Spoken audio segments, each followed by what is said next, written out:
A merry Terrifier Christmas, a merry Terrifier Christmas, a merry Terrifier Christmas, and a slashing New Year! Terrifier 3 is the latest installment in the Terrifier franchise, written and directed once again by Damien Leone, who did the first two Terrifier movies. You can check out his IMDb page for the full list of his work. And this once again brings back Lauren Lavera, the incredibly gorgeous Lauren Lavera, I might add, as Sienna, who after the events of the second movie, she's trying to pick up the pieces, pick up the pieces, pick up the pieces, pick up the pieces, literally, because there are pieces of a lot of people left throughout the runtime of Terrifier 2. And now, some years later, she is trying to just do what she can, basically, keep her relationship with her brother Jonathan going, and also just trying to spend time with the family, well, the remaining family she has, around the holiday season. But Art the Clown, once again played by David Howard Thornton, he has other ideas, other murderous ideas, goopy, gory, and comedic ideas. So, yes, if you are familiar with the Terrifier franchise, you know what to expect from this.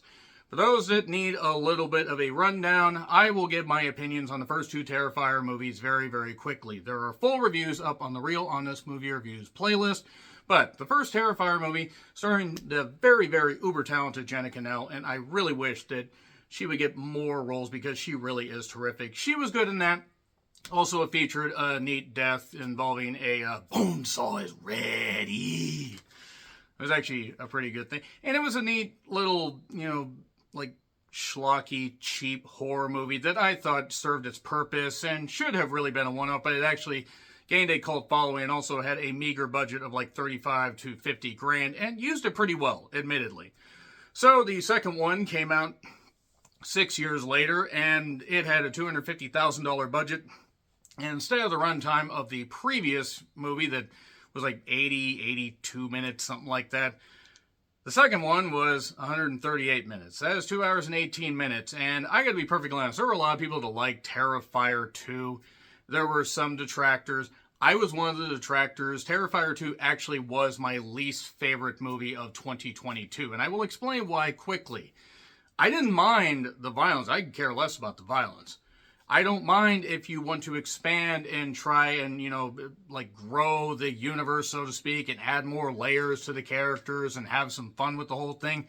Terrifier 2 wasn't fun. To me, it was just mean-spirited, and any of the goofiness, I don't know, just didn't hit. Like, Terrifier 2 just, to me, was just not good. Now, maybe I will revisit it at some point and try to give it another chance, but I just didn't like it. I didn't like it at all. I felt that the runtime was absolutely just punishing. They should have really cut it down by, I would say, 20 or so minutes. There's nothing wrong with using your budget and trying to have fun. And there were points in that movie where I'm like, okay, they're trying to go a different direction. They're trying to do something. And Lauren Lavera, who I once again have to say, she has potential to be, a current Scream Queen, like one of the Mount Rushmore of Scream Queens. She is pretty damn, made for horror. And also, she looks incredible. But she, I think her and Melissa Barrera actually, as a duo in a horror movie, actually would be pretty good. So, hopes were not necessarily high for the third Terrifier movie that does have a Christmas theme, hence the hat, busting the hat out already in mid-October. And so I decided I was going to sit down with the first showing that I possibly could. And I'm not going to say it was a full theater, but there were clearly a lot of Terrifier fans. Nobody dressed up like Art the Clown, more in the pity. And I do have to shout David Howard Thornton, who actually, I think he did mime work. He's one of the few, positive, even of Terrifier 2.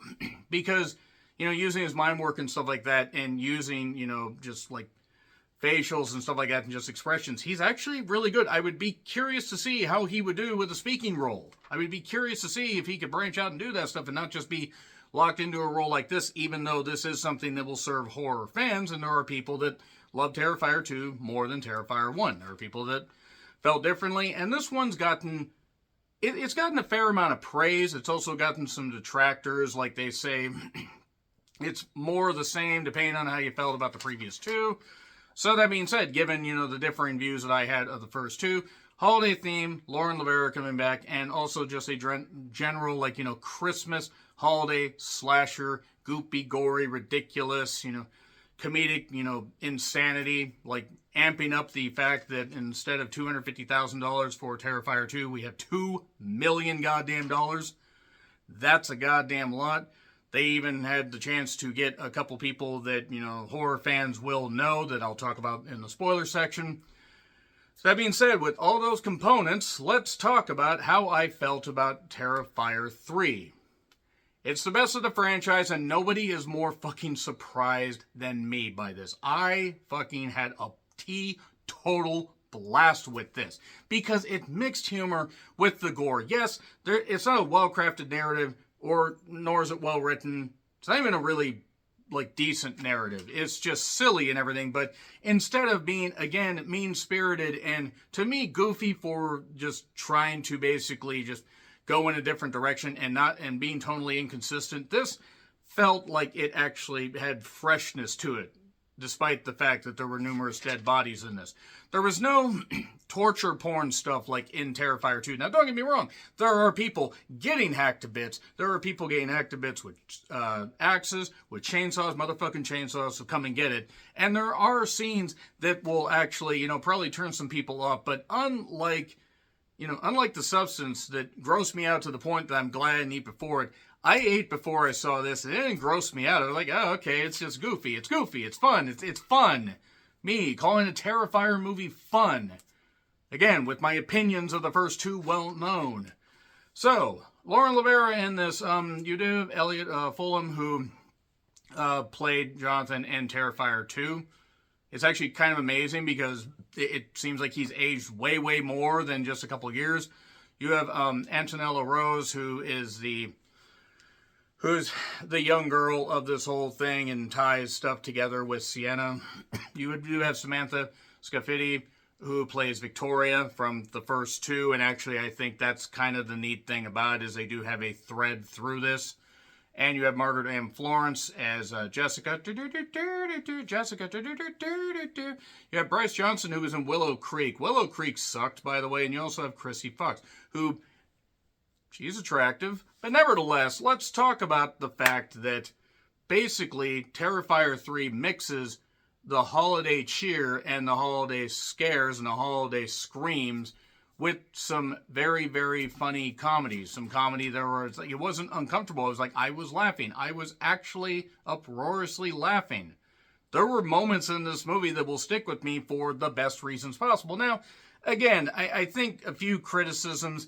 It probably didn't need to be 2 hours long. I think they could have easily cut 10 to 15 minutes out of it.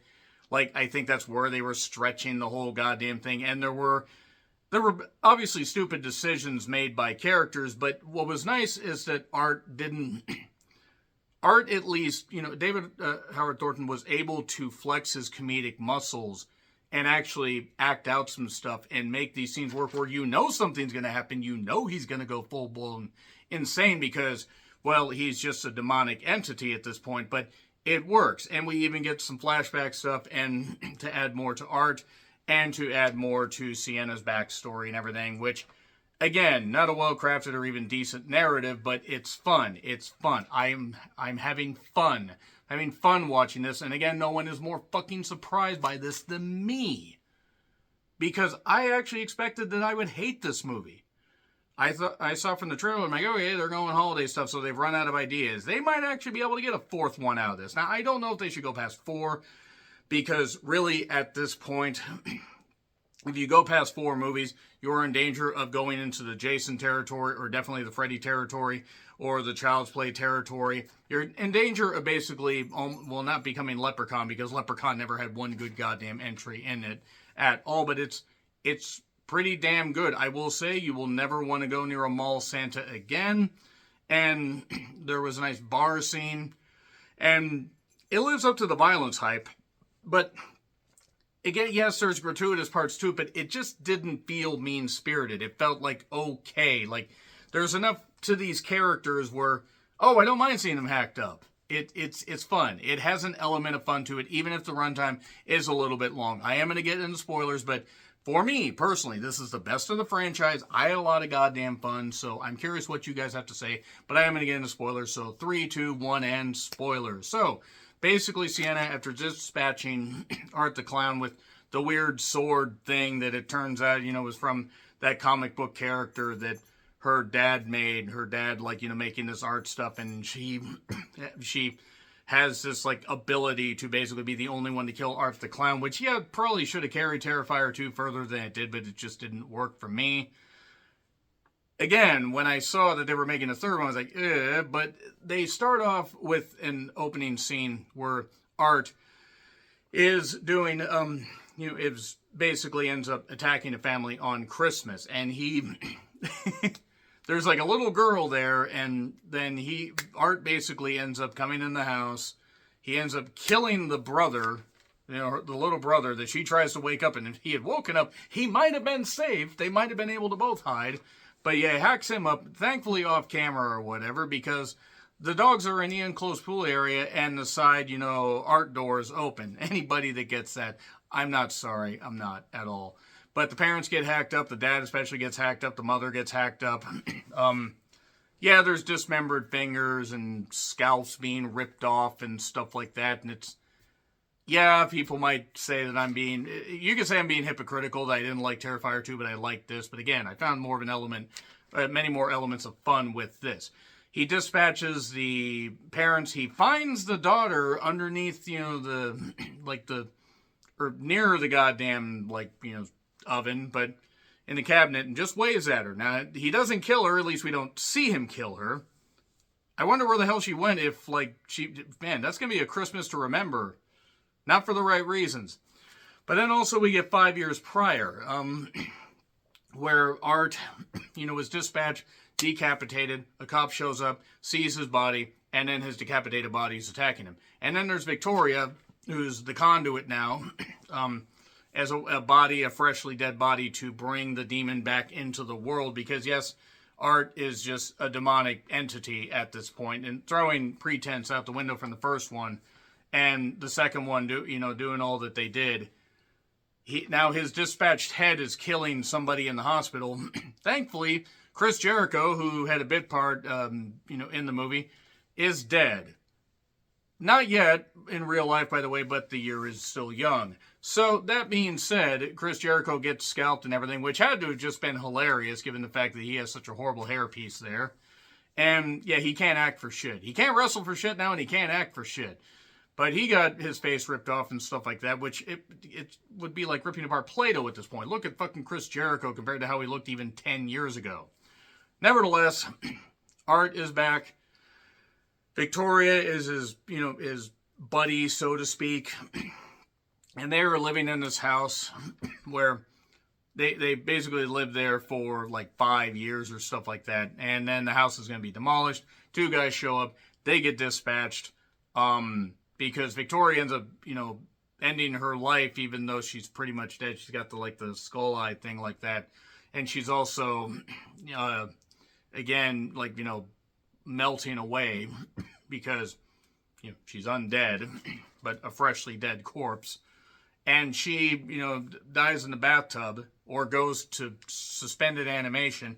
There's this neat little trick, by the way, with these lights going out to indicate that she's either asleep or dead. And Art basically goes to sleep essentially in the chair and ends up with cobwebs on him, and then revives and ends up killing this one nerdy guy by beating him up and stabbing him and ripping off his scalp and ripping off his face. And I found it funny. I don't know why, but then Sienna checks out of the institution and is with her Uncle Greg, played by Bryce Johnson. And she's taking medication. She's obviously traumatized from all this stuff because she's been in and out of institutions. Because when you have an evil, murderous clown that basically kills your friends and destroys your family life and terrorizes you and your little brother, and you have to go to an underworld thing of sorts and dress up like a Valkyrie. My God, she looked incredible in that movie. One of the few positives of Terrifier 2 is Lauren Lavera. Yes, maybe I will profess my love for Lauren Lavera one day. Shut up. But she, is basically trying to just move on from this. but she can't because she's traumatized and having nightmares. She's on medication. She wrote in her journal. Gabby, Antonella Rose, is curious because she's curious what actually happened. She wants to repair their relationship. You know, big sister, little sister, that kind of stuff. And obviously, Jessica and Bryce Johnson, Uncle Greg, I believe is his name. They want to give Sienna a good holiday, but obviously things start to go tits up. And Art is killing. I'm not going to get into all the scenes, but I did like the bar scene where Art ended up seeing a Santa Claus and was all happy and everything and all this. And this was right after he had done like a fire extinguisher, liquid nitrogen like thing, where he froze a rat and then beat up the rat and then threw the rest of the rat to the other rats. There's a theme of rats in this movie, by the way. So if you're squeamish about rats, or if you're squeamish about the implication that rats will be killed, yeah, there are rats that are killed, but it's off camera. I was like, you know, I mean, I used to have a mouse that would have been eaten by the science teacher's snake. No, that's not a euphemism. And I took her home, and she was around for a few years. Poor thing. Called her Fireball. She was a sweet little, you know, red-eyed white mouse. Very, very chirpy. Very chirpy. So nevertheless, Victoria and Art hatched this plan where basically they're going to end up, you know, dispatching. Sienna keeps occasionally seeing him after Art basically freezes this Santa guy and bashes him to pieces after shooting a guy and shooting the bar owner. And then Clint Howard's in this too, and he gets shot. Clint Howard, I would say he's almost unrecognizable, but if you listen to him talk for like 15 seconds, you know it's him. And then Art ends up basically dispatching the Santa guy, stealing his outfit, and the one line that the guy said is, "Oh, you know, it's my, you know," because he tried to pull on his beard. Well, you know, this is the real thing. You're not really Santa unless you have a real beard. So naturally, what does he end up doing? He ends up freezing his head and ripping his beard off and then sticking a carrot on his nose like he's a snowman. It's funny. Fuck you. And then Sienna's trying to get in contact with Jonathan. Jonathan actually seems to be doing okay. There's a side character that has a horror podcast that really wants to talk to Jonathan about, you know, being obsessed with Art the Clown as she is, her and her co-host. Her co-host, by the way, that looks like she's about 20 years older than her, so it's fine. I don't really care, but it's a little bit weird. At least that's the way I look. Maybe the other girl that's supposed to be in college just looked really young, and maybe the other one isn't. Nevertheless, Art is coming after them, but it takes its time doing this. Like, they really don't end up running into each other until about the last 35 minutes? 30 minutes? Thereabouts? And it actually has pacing and humor, and I was laughing at quite a bit of this. But to me, the pizza resistance, I don't think is the actual term, is when Art has a bunch of presents. You know, he shows up, a Santa takes a break, a mall Santa takes a break, and he shows up. And Sienna's freaking out because she saw somebody in a Santa mask that obviously was Art because he had the gloves and everything. And Gabby's wondering what the hell's going on. Jonathan's freaking out because Sienna's trying to get in contact with him, saying it's happening again, all this stuff. But Jonathan's worried that she's cracking.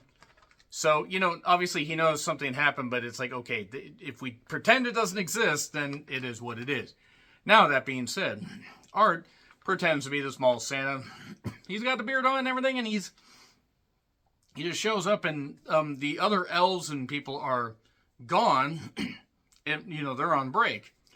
So the girl comes up, and Art hands her something out of the second, like, oh no, it's a doll. He has toys.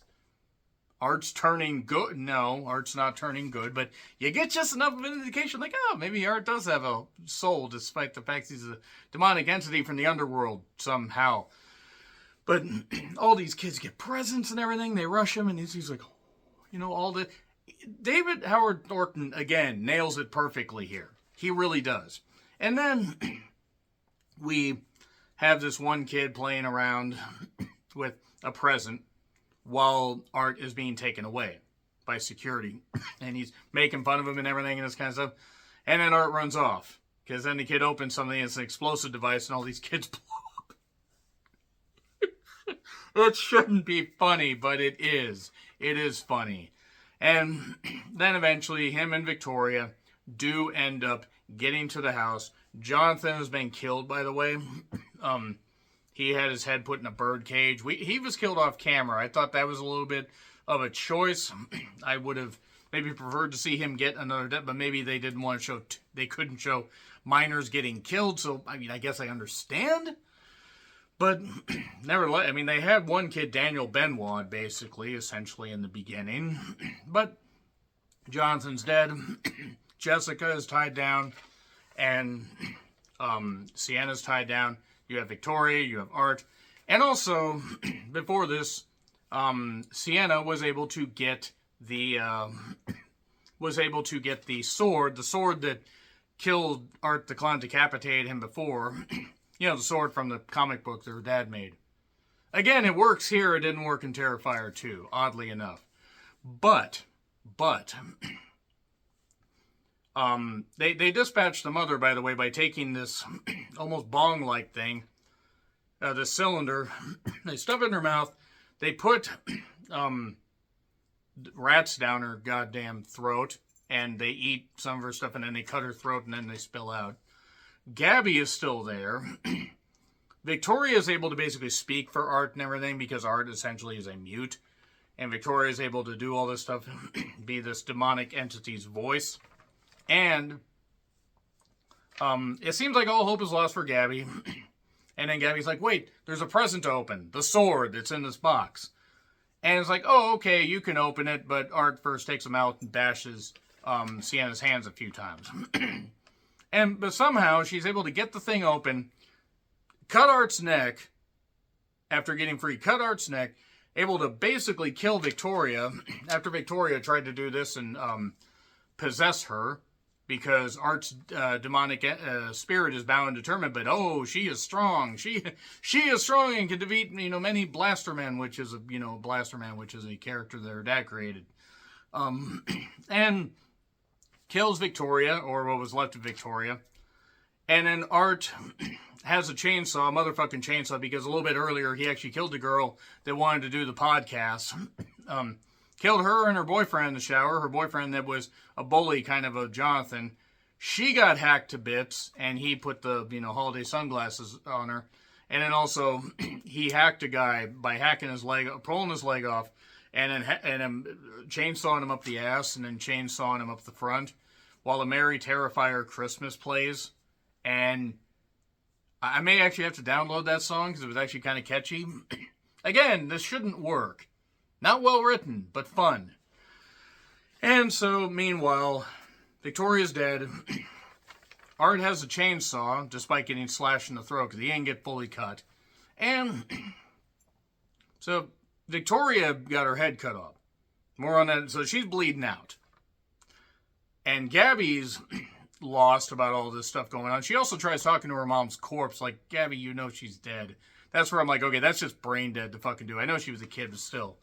Then Sienna basically is battling him, fighting him, doing a lightsaber fight thing with a sword and a chainsaw, a motherfucking chainsaw. And she eventually does end up stabbing Art the Clown and getting him this does not look like stabbing, but gets him against the wall and is stabbing him. But then, remember that blood from Victoria? Well, yeah, it's like acid and it melts, and then suddenly there's the portal to the underworld. And, so basically, Gabby starts falling down. Sorry, I've been up for a while. I'm sorry if I screwed up the names. But Gabby starts to fall down, and she's just about to fall. And Sienna has a sword, and she says, grab the handle, I'll hold this. But her hands are obviously cut up. And she's able to just, basically Gabby drops down, and the portal to the underworld closes, at least for right now. And then Art disappears. And also her hands heal, so I guess she really can't die. And we're going to get a fourth movie, because Art is doing the horn thing on the bus, and Sienna is like, she's going to get Gabby back, and she's going to do this, and all this stuff leads to Terrifier 4, where I assume they will go back to the time of the dinosaurs. I actually don't know. I will say I do want them to try and go on the shorter side of the runtime, Go to like an hour and 40 minutes, hour and 45 minutes with end credits, maybe.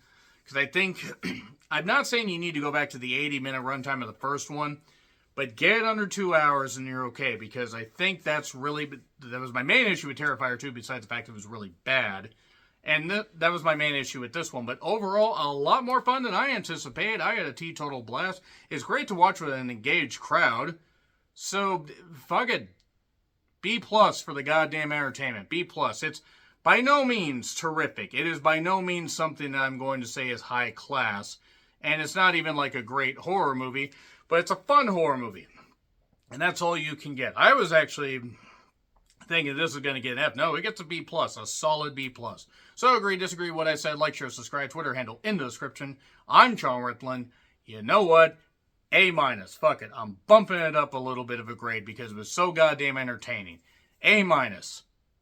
How's that for a goddamn shock? Anyway, Letterboxd description as well in the description, or Letterboxd account in the description, and I will see you soon.